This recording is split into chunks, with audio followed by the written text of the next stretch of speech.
చారణ షాయికి బారణ బస్కిరాయి అన్నట్టే ఉన్నదట మంత్రి కోమటిరెడ్డి వెంకటరెడ్డి ముచ్చట. చూడుండ్రి, గాలి మోటార్ వేసుకొని నల్గొండ జిల్లాల, యాదాద్రి భువనగిరి జిల్లాల సన్నబియ్యం ఇచ్చే కార్యానికి తిరుగుతున్నాడు. పోయింది కోటాను కోట్ల ప్రాజెక్టుల ప్రారంభం చేసేతానికి కాదు, లేకుంటే మంత్రి గారు పోకుంటే నడవని పని కాదు. ఉత్త సన్నబియ్యం పథకం షురు చేసేతానికి తిరుగుతున్నాడు. అది కూడా ఉగాది నాడు మంత్రులంతా కలిసి పెద్ద సభ పెట్టి మొదలు పెట్టిండ్రు. దాంట్లో మంత్రి కోమటిరెడ్డి వెంకటరెడ్డి కూడా ఉన్నాడు. అయినా గాలి మోటార్ వేసుకొని పాత నల్గొండ జిల్లాలో తిరుగుతున్నాడట.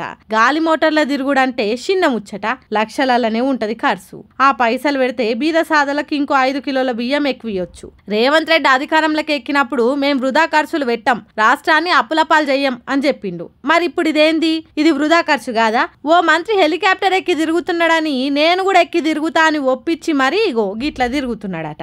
సర్కార్ సొమ్మంటే వీళ్ళకి లెక్కలేదు, ఉత్తగా నీళ్ళ తిరగగా ఖర్చు పెడుతున్నారు. మంత్రులు పోయి షురువు చేయకుంటే సన్న బియ్యం తీసుకోమంటున్నారా తెలంగాణ పబ్లిక్? లేకుంటే డీలర్ షాప్లకు కొత్త వాళ్ళు వచ్చిండ్రా, వాళ్ళకు బియ్యం ఎట్లు ఇయ్యాలి అని నేర్పతానికి పోతున్నారా?